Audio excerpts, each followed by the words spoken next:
बहुत ज्यादा इंपॉर्टेंट है हमारे ये टेस्ट। तो एल्डिहाइड कीटोन में टोलेन टेस्ट, फेलिंग टेस्ट, है ना, हेलोफोम टेस्ट, ये तीनों बहुत ज्यादा इंपॉर्टेंट टेस्ट है। इनको बारीक बारीक से बारीक चीजें भी मैं तुम्हें अभी बता देता हूं। टोलेन टेस्ट हो या फेलिंग टेस्ट हो, इन दोनों का यूज हम करते हैं to distinguish aldehyde and ketone. Aldehyde और कीटोन को अलग अलग आइडेंटिफाइड करने के लिए हम यूज करते हैं इन दोनों टेस्ट का। ज्यादा अच्छा ये क्या करता है, एल्डिहाइड और कीटोन को, एल्डिहाइड को ऑक्सीडाइज कर देता है। कीटोन से दोनों ही नहीं छेड़ते, दोनों ऑक्सीडाइजिंग ग्रुप है, बट माइल्ड ऑक्सीडाइजिंग ग्रुप है। तो एल्डिहाइड को तो ऑक्सीडाइज कर देंगे, बट कीटोन को ऑक्सीडाइज नहीं कर पाते। इसीलिए तो हम इनका यूज करते हैं for distinguish of aldehyde and ketone. देखो टोलेन टेस्ट, इसी को बोलते हैं अपन सिल्वर मिरर टेस्ट भी बोलते हैं। यूज्ड टू, क्यों यूज करते हैं, used to distinguish aldehyde and ketone. किसको डिस्टिंग्विश करेगा, एल्डिहाइड और कीटोन को अलग अलग करने के लिए काम आएगा। अब टोलेंस रिएजेंट क्या होता है, अमोनिकल सिल्वर नाइट्रेट। सबसे पहले इसमें जो कार्यक्रम होगा इन डिटेल में आपको बताता हूं। पहले हम टोलेंस रिएजेंट बना लेंगे, एक बीकर में रखेंगे, फिर उसमें एल्डिहाइड डालेंगे। एल्डिहाइड डालेंगे तो हमें प्रिसिपिटेट सिल्वर का भी मिलेगा और एल्डिहाइड ऑक्सीडाइज हो जाएगा एसिड में।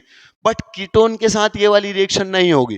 क्यों, क्योंकि कीटोन ना तो टोलेंस टेस्ट देता है ना फेलिंग टेस्ट देगा। आगे फेलिंग है तो फेलिंग टेस्ट भी नहीं देगा, ना ही टोलेंस टेस्ट देगा। ठीक है, पहले मैं आपको टोलेंस रिएजेंट बनाना सिखाता हूं कैसे बनाते हैं।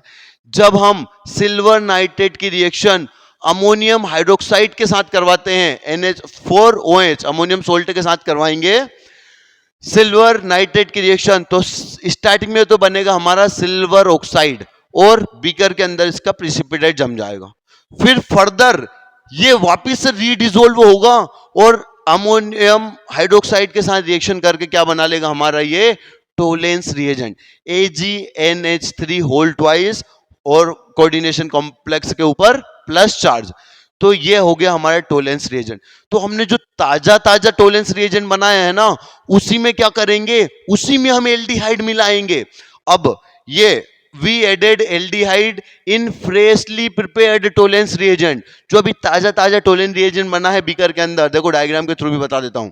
सबसे पहला जो हमारा टोलेंस रिएजेंट बना है, इसके अंदर हमने एल्डिहाइड डाला। जैसे ही हमने इसमें एल्डिहाइड डाला तो इसके साथ ये रिएक्शन करेगा, एल्डिहाइड को तो ऑक्सीडाइज कर देगा एसिड में, और साथ ही सिल्वर का प्रिसिपिटेट देगा, जो कि सिल्वर का प्रिसिपिटेट बीकर पे जम जाएगा। बीकर पे जम जाएगा तो क्या होगा, ये है अपना सिल्वर का प्रिसिपिटेट, जो इस कलर में ये सिल्वर का प्रिसिपिटेट है।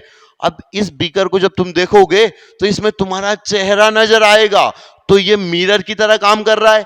इसीलिए टोलेंस टेस्ट को बोला जाता है सिल्वर मिरर टेस्ट भी। देखो ये वाला silver deposited as mirror, silver deposit हो जाएगा मिरर की तरह पर, तो अपना मिरर लगेगा, इसीलिए कहा जाता है Tollens test is known as silver mirror test. कौन देता है, केवल और केवल एल्डिहाइड। कीटोन नहीं देंगे, ना तो फेलिंग देंगे ना एल्डिहाइड वाले देंगे। एक देता हूं एक्सेप्शन में आपको अलग लिखवा दूंगा अभी।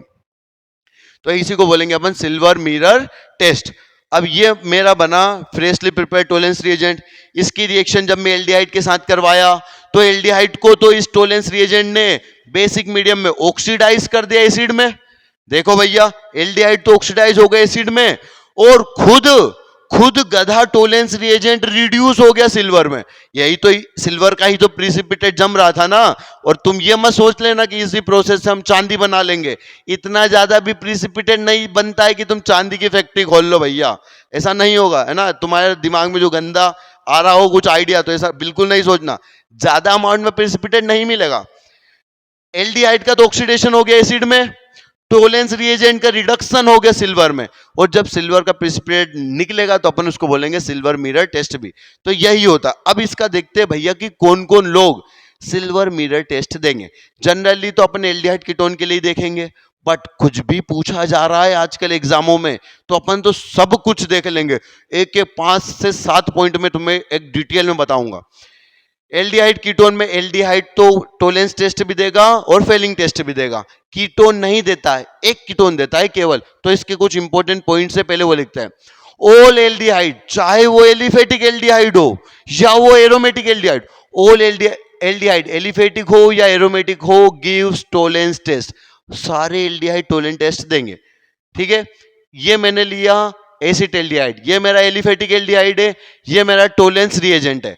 इसके साथ रिएक्ट करके खुद तो ऑक्सीडाइज हो जाएगा एसिड में और इस गधे को रिड्यूस कर देगा सिल्वर में। तो ये सिल्वर प्रिसिपिटेट दे रहा है, मतलब ये सिल्वर मिरर टेस्ट दे रहा है। तो एलिफेटिक एल्डिहाइड तो देता है। क्या ये मेरा एरोमेटिक एल्डिहाइड है, बेंजल्डिहाइड। इसकी जब मैंने टोलेंस रिएजेंट के साथ रिएक्शन करवाई तो भैया ये बेंजल्डिहाइड तो ऑक्सीडाइज हो गया बेंजोइक एसिड में। ठीक है, बेंजोइक एसिटेट आयन बना लिया उसने, तो बेंजोइक एसिड में ऑक्सीडाइज हो गया। खुद गधा रिड्यूस हो गया सिल्वर के सोल्ट प्रिसिपिटेट में, तो सिल्वर का प्रिसिपिटेट दे रहा है। तो इसका क्या मतलब है कि भैया ये भी सिल्वर मिरर टेस्ट देगा। तो चाहे एलिफेटिक हो चाहे एरोमेटिक हो, दोनों टाइप के एल्डिहाइड सिल्वर मिरर टेस्ट देंगे, टोलेंस टेस्ट देंगे। बट कीटोन नहीं देता, कीटोन केवल एक ही कीटोन देगा। Ketone do not give Tollens test, Tollens test नहीं देते एक्सेप्ट कौन सा वाला, अल्फा हाइड्रोक्सी कीटोन। भैया अल्फा हाइड्रोक्सी कीटोन क्या है, कभी कीटोन के अल्फा वाले कार्बन पर, कीटोन के अल्फा वाले कार्बन पर OH है तो वो वाला अपना सिल्वर मिरर टेस्ट देगा। उसको छोड़ के कोई सा भी दुनिया का कोई सा भी कीटोन टोलेंस टेस्ट नहीं देगा, सिर्फ एल्डिहाइड देता है, चाहे एरोमेटिक हो चाहे एलिफेटिक हो। ठीक है, तो ये मेरा इसका ये अल्फा कार्बन है और ये अल्फा कार्बन, इस वाले अल्फा कार्बन पर हाइड्रोक्सी ग्रुप है, तो मतलब ये वाला टोलेंस रिएजेंट के साथ रिएक्ट करेगा और सिल्वर एज ए प्रिसिपिटेट देगा।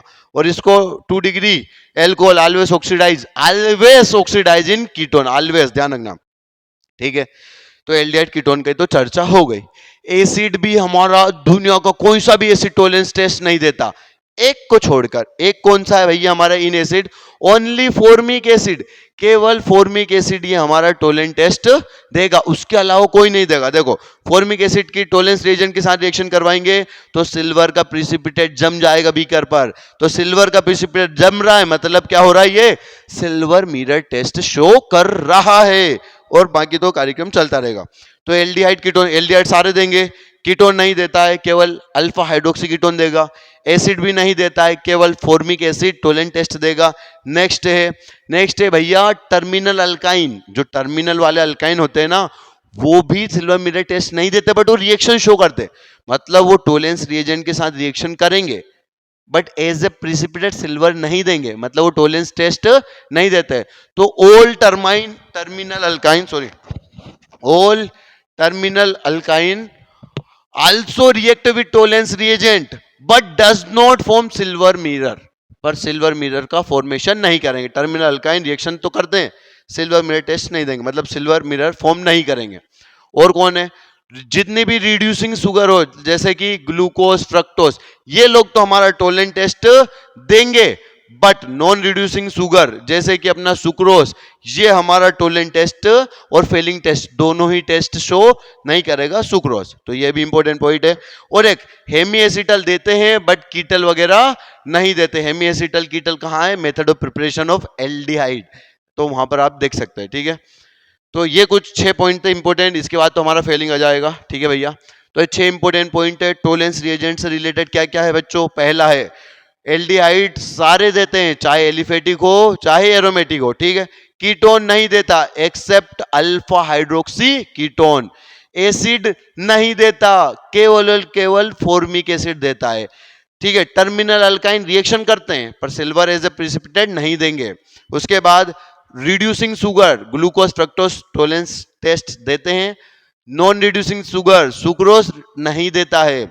हेमी एसिटल देता है, कीटल वगैरह नहीं देता है। तो ये हमारे कुछ इंपॉर्टेंट पॉइंट है, लिख लीजिए। अब आते हैं भैया नेक्स्ट टेस्ट कौन सा है, फेलिंग टेस्ट। तो फेलिंग टेस्ट का अपन जनरली बेसिकली यूज क्यों करते हैं, for distinguish of aldehyde ketone तो करते ही हैं, बट इस गधे का यूज अपन ज्यादा इसलिए करते हैं टू डिस्टिंग्विश ऑफ एलिफेटिक और एरोमेटिक एल्डिहाइड। एलिफेटिक और एरोमेटिक एल्डिहाइड को भी अलग कर सकता है, क्यों, क्योंकि फेलिंग टेस्ट, जो फेलिंग सॉल्यूशन हम बनाएंगे है ना, कॉपर 2+ का सॉल्यूशन जो हम बनाएंगे वो एरोमेटिक एल्डिहाइड से रिएक्ट नहीं करता, तो नहीं करता तो हम आसानी से उनको डिस्टिंग्विश कर सकते हैं। तो देखो भैया, यूज्ड टू डिस्टिंग्विश एलिफेटिक और एरोमेटिक एल्डिहाइड, देखो कीटोन से तो ये भी रिएक्ट नहीं करता है, टोलेंस वाला कीटोन से नहीं करता, एक से करता है। एलिफेटिक और एरोमेटिक एल्डिहाइड से टोलेंस करता है, ये एरोमेटिक वाले से नहीं करता, ध्यान रखना। तो इसीलिए अपन इसका एलिफेटिक और एरोमेटिक एल्डिहाइड को डिस्टिंग्विश सेपरेट करने के लिए यूज करते हैं फेलिंग सॉल्यूशन का। अब फेलिंग सॉल्यूशन बनता कैसा है, जैसे अपन ने टोलेंस सॉल्यूशन बनाया था, टोलेंस रिएजेंट बनाया था, वैसे कैसा है, एक फेलिंग सॉल्यूशन लिया हमने एक्वस कॉपर सल्फेट का, दूसरा फेलिंग सॉल्यूशन लिया हमने सोडियम पोटेशियम टार्टरेट का। सोडियम पोटेशियम टार्टरेट, ये टार्टरिक एसिड का ही है, आयन है, ठीक है। तो जब इनका मिक्सचर करते हैं तो हमारा फेलिंग सॉल्यूशन बनता है। फेलिंग सॉल्यूशन कौन सा, Cu2+। अब ये क्या करेगा, ये भी ऑक्सीडाइजिंग एजेंट है, टोलेंस रिएजेंट भी माइल्ड ऑक्सीडाइजिंग एजेंट, तो एल्डिहाइड को ऑक्सीडाइज कर देंगे एसिड में, तो एल्डिहाइड एलिफेटिक एल्डिहाइड को तो ऑक्सीडाइज कर देगा और साथ में Cu2O निकाल देगा जिसका कलर होता है रेडिश ब्राउन प्रिसिपिटेट बना देगा, ठीक है भैया। तो एल्डिहाइड को तो ऑक्सीडाइज कर दिया, बट एरोमेटिक एल्डिहाइड को ऑक्सीडाइज नहीं कर पाता फेलिंग वाला, तो ध्यान से देखना इधर। Aromatic aldehyde can not give Fehling test, Fehling test नहीं देता है। कभी मैंने ये एरोमेटिक एल्डिहाइड लिया है बेंजिल्डिहाइड, टोलेंस के साथ करवाता तो सिल्वर मिरर टेस्ट देता है ना, मतलब टोलेंस रिएजेंट के साथ रिएक्शन करेगा बट फेलिंग के साथ नहीं करेगा, ठीक है। Ketone do not give Fehling test, तो कीटोन तो ना टोलेंस टेस्ट दे रहा ना फेलिंग टेस्ट दे रहा, तो ये बहुत ज्यादा इंपॉर्टेंट टॉपिक है दोनों, टोलेंस टेस्ट और फेलिंग टेस्ट। जितने पॉइंट मैंने बताए लिख लेना आराम से शांतिपूर्वक और अच्छी से उनको 4-5 बार रिवाइज कर लेना एग्जाम के पहले पहले, काम बन जाएगा तुम्हारा।